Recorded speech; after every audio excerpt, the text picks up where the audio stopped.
Proxy lang, proxy. Igagaw ko ni Manolo de Rosario. May hapon sa tanan.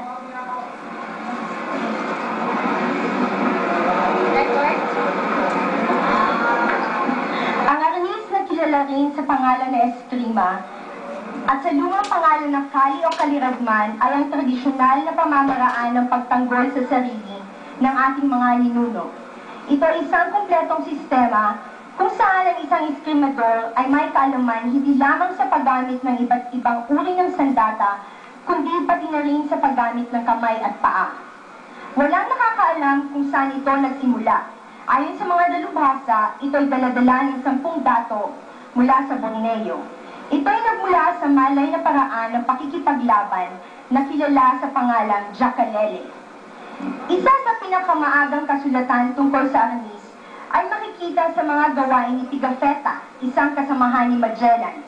Ayon kay Pigafetta, ang mga natibo ng Pilipinas ay may pamamaraan ng pakikipaglaban kung saan gumagamit ng iba't ibang uri ng sandata. At itong kaalamang ito ang ginamit ni Lapu-Lapu, ang hari ng Mactan, laban kay Magellan. Alam natin ang nangyari.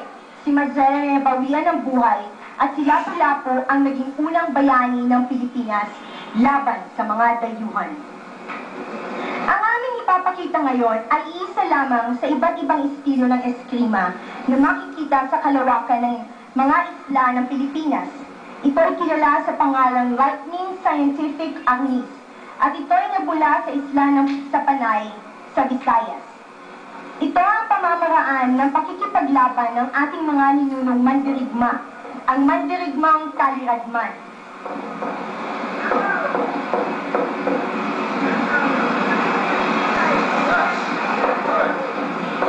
Ang pag-aaral ng eskrima ay nagsisimula sa pagsasanay sa mga pamamaraan ng pagtama. Dito natututunan ng isang estudyante ang iba't ibang anggulo at ang tamang pagwasiwas ng sandata. Kadalasan, nagsisimula ang estudyante sa sandatang baston o olisi.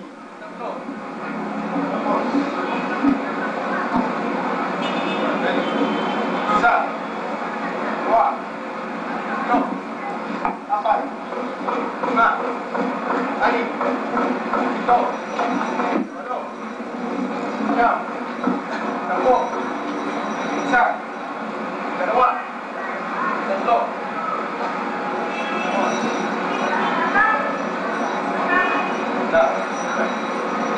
Kapag may sapat na nakaalaman ng estudyante sa pagtama at sa pagsangga, siya ay sinasanay sa tinatawag na bigay tama.